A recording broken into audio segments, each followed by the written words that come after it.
Okay, I'm going to introduce Dr. Eugene Dubossarsky. Eugene and I have known each other a long time. We both were founding members of a professional association called the Institute of Analytical Professionals Australia. Eugene has worked in both the public as well as the private sector. He has extensive data mining, data scientist type experience. He's an avid R user, for those of you familiar with the R programming language. And he's also very passionate about how analytics should be used in the workplace, and I think this presentation is going to address some of those passionate issues that you have about how analytics should be used. Thank you very much, Warwick. Thank you very much for that very kind introduction, and thank you, Tony, for organising this event. Thank you, Zach, for getting me into the building. So, kind of an interesting event. I like to tailor my presentations to some extent to the audience, and I sort of can't see most of them. There's a camera. Hello, camera. So there's a bunch of people in YouTube land. Wave, folks. And a bunch of people on the speaker. So the reason I say that is because this is an odd kind of presentation. It's kind of an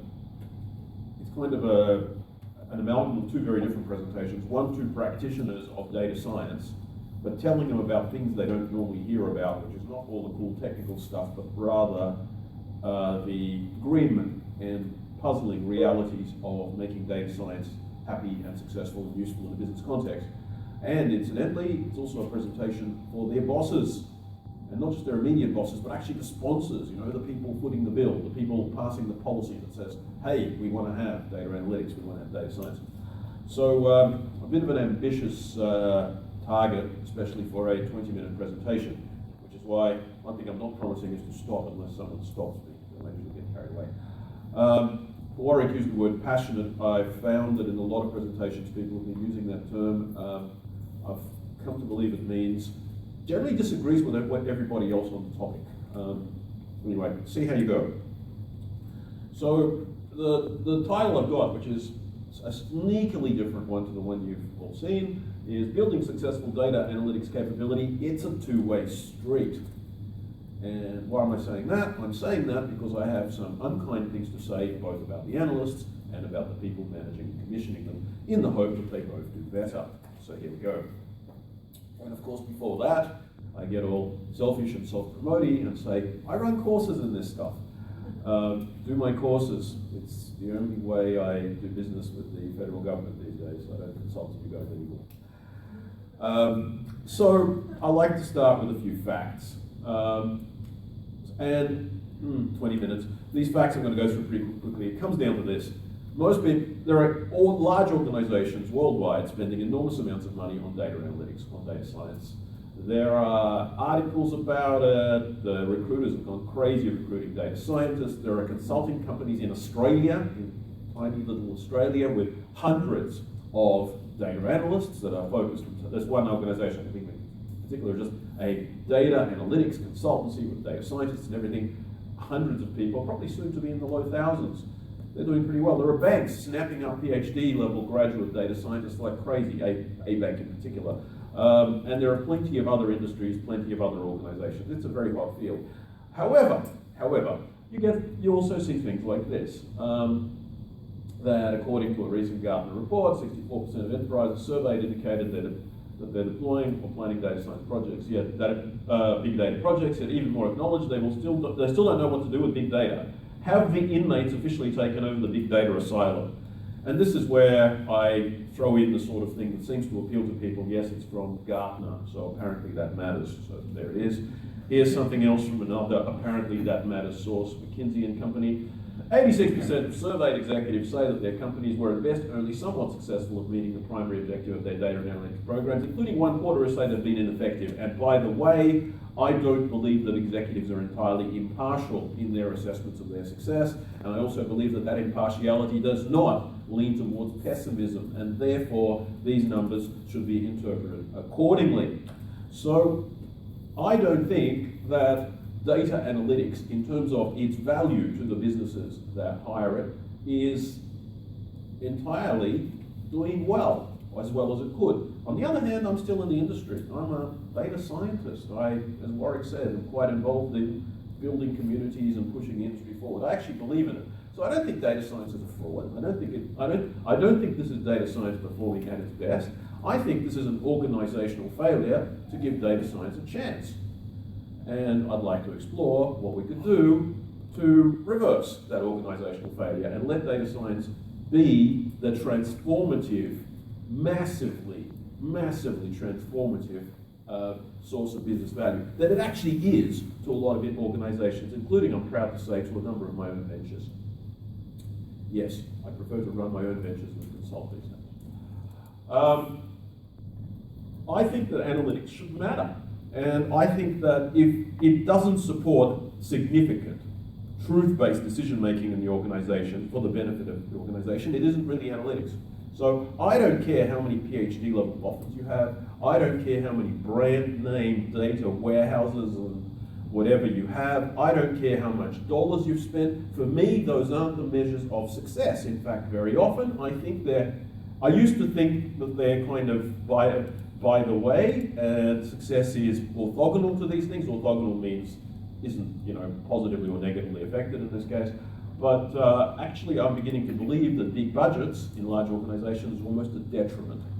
So a focus on analytics in an organizational sense with big budgets, cast of thousands, lots of big vendor names involved, etc.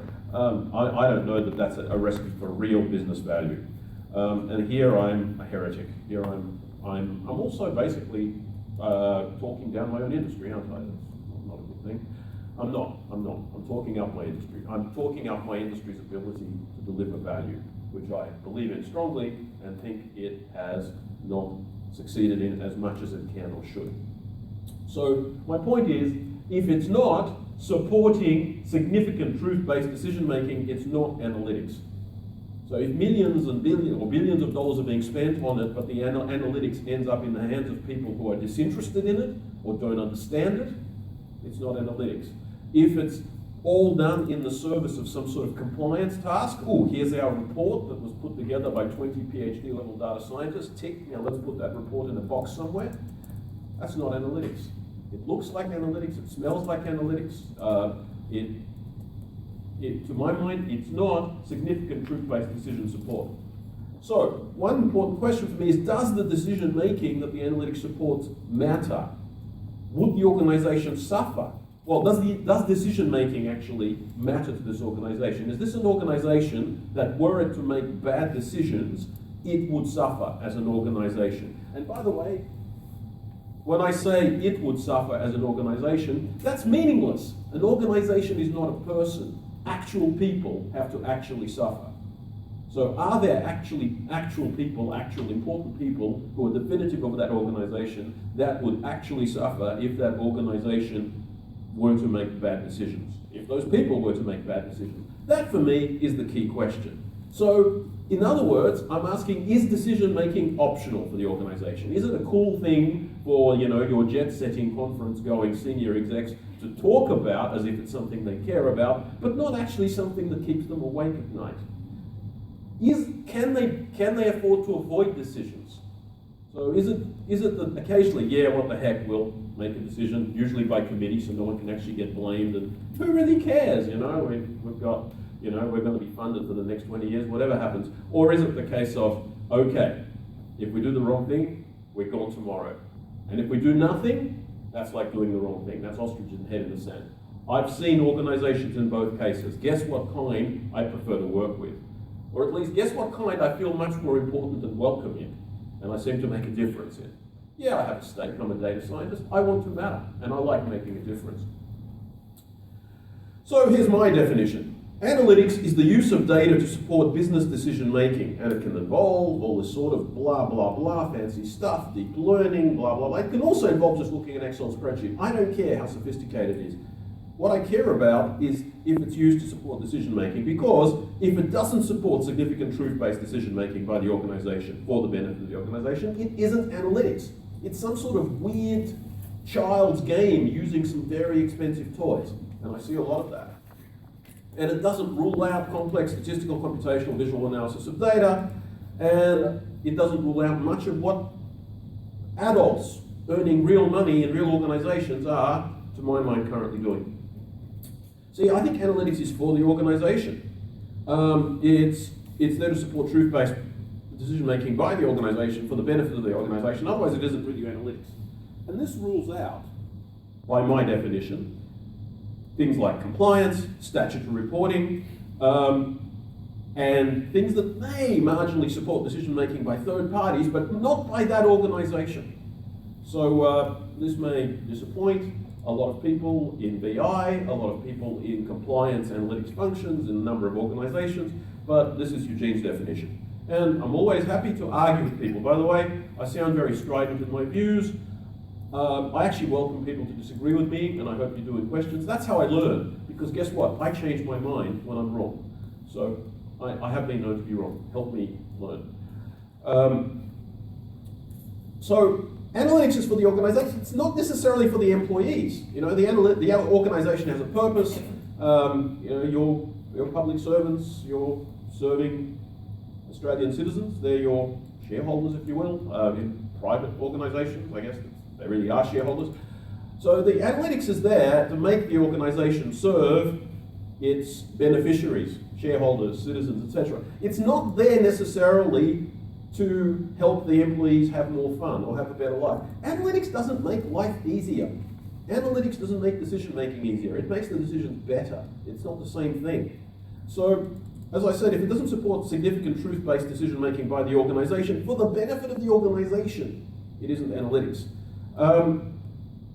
So, doing other stuff with analytics. See, what I also see people do with analytics, I have seen, thankfully rare, and I'm happy to say I haven't seen this in government, is actually try to do dodgy stuff with numbers. You know, creative accounting. As in, okay, we produce these reports, let's use them to shape the truth. And that does not benefit the shareholders. That doesn't benefit the organization, but it certainly benefits people who may be in charge of the business analytics function. So again, analytics is for the organization, not necessarily the employees. And what do I look for in a client? If I'm actually going to consult, or I'm actually going to partner with a venture, that's more and more as I'm doing now, I'm looking for a situation that has organizational decision pressure. I'm looking for an organization that has to make good decisions. Doesn't suffer catastrophically from bad decisions or not. Not all organizations do, and in fact I'm finding that in this country in particular, most large organizations are going to do just fine. Short of a total and utter catastrophe, and we haven't had any total and utter catastrophes for a very long time. We haven't had a real recession, or anything close to a real recession, what, 24 years now? In fact, when things are fine, you don't really need to make good decisions. And this is interesting. The analytics industry has come to maturity, at least in Australia, at a time when, yeah, it's cool, it's sexy, it's interesting, but is it that necessary? Whereas decisions are crucial when there's serious competition, serious disruption. Oh, and when I say disruption, I mean the kind that kills you, not the kind that everyone wants to talk about but isn't really concerned about as a threat.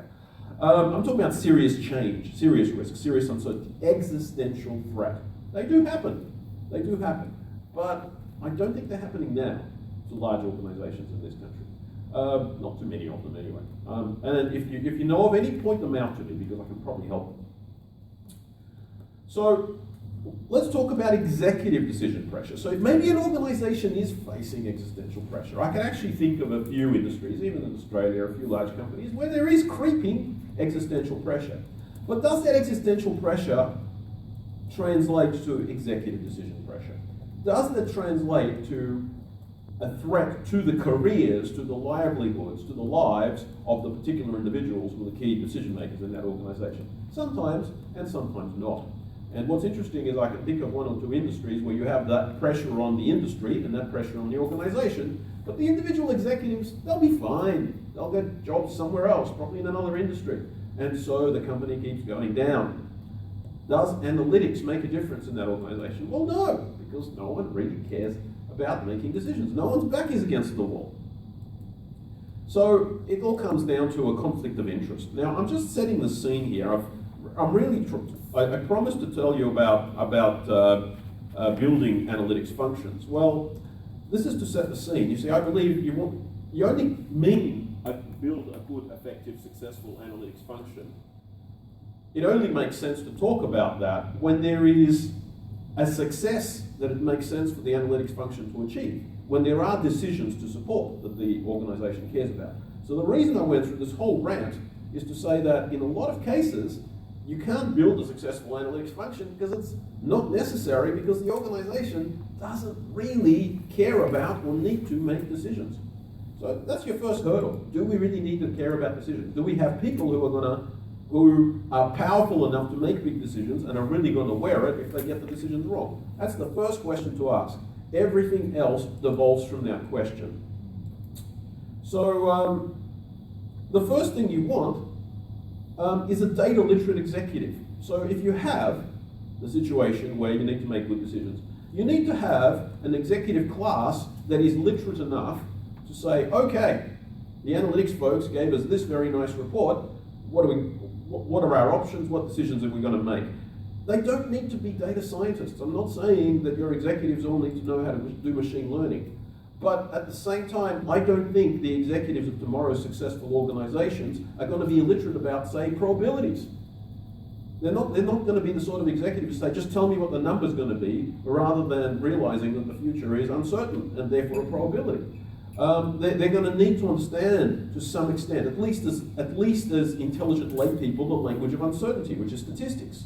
They need to understand methods of arriving at truth from evidence, logic, science, causality, causal reasoning. A lot of very, very senior people are behind the ancient Greeks circa 2500 in their epistemic development. They don't understand basic logic in some cases. Usually they do, but even then they don't understand the scientific method. So organizations that can and should be doing scientific experiments to understand the causal impacts of their policies absolutely refuse to, because they have science illiterate executives. And I'm not saying they need to have PhDs in science. They just need to have paid attention in Year 9 science, but they didn't.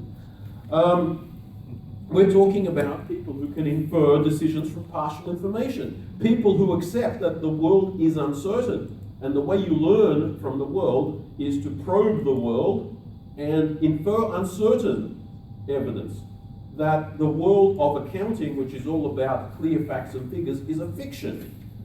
That these are the sort of executives you want as your starting point in building an effective analytics function. The effective analytics function starts with the beneficiaries of the analytics. We're talking about people who enjoy thinking about complex stuff. People who don't complain about how analytics makes their job hard, but people who are actually curious and call up their analytics manager and say, give me more information. I want to make better decisions. Whereas what you sometimes get are the sort of people who seem to be under the impression that the analytics function is there to make the decisions for them because, hey, decision making is hard, but they get to do the executive thing, which is wear a nice suit, talk to other executives and take all the credit, because that's an important job. I'm not sure that that is going to work in the future. I'm talking about executives that will actively challenge their own and their colleagues' logical fallacies and cognitive biases, and treat that as a helpful thing rather than bad manners. You know, it's very bad manners to ask logical questions or tell people they're wrong. I've actually heard of someone being pulled before HR for telling someone that they're wrong in front of other people. Yeah, it happens. It's insane, but it happens. And I'm saying for an effective analytics function, you don't have that happening. Good analytical decision making requires a decision culture in the organization. So are we talking about a culture that respects experience, seniority, people's feelings about being told that they're wrong, or a culture that values logical debate, challenging assumptions, telling people that they're wrong? And it's not bad manners, it's not insensitive, it's actually very good manners to help someone become more rational and intelligent. and an organization that measures decision performance. There are ways to measure, to objectively, quantitatively measure the decision performance of senior executives. Probably not enough time for me to talk about it now, and slightly off topic, but ask me about it during question time. Will I get question time, Tony? Yes. How am I going, by the way? You're just coming up to 20 minutes and 10 seconds now. All right, this is about a third of my presentation, folks. So good analytical decision making requires a data literate executive who are insights hungry, data literate, who want to make better decisions from data and work well with an analytics team. So the rest of this presentation, which you can read, talks about the less important things, which are the details of the team you build. Because guess what? If you don't have the decision culture, the data literate executive, and the need for good decision making, the rest of the analytics team is kind of irrelevant. Whereas if you have those things, you will probably magically self-correct towards the right thing anyway. It's a beautiful thing.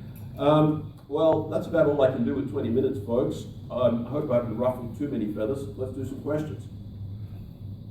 We've got questions at the end. So now's the short break. All right.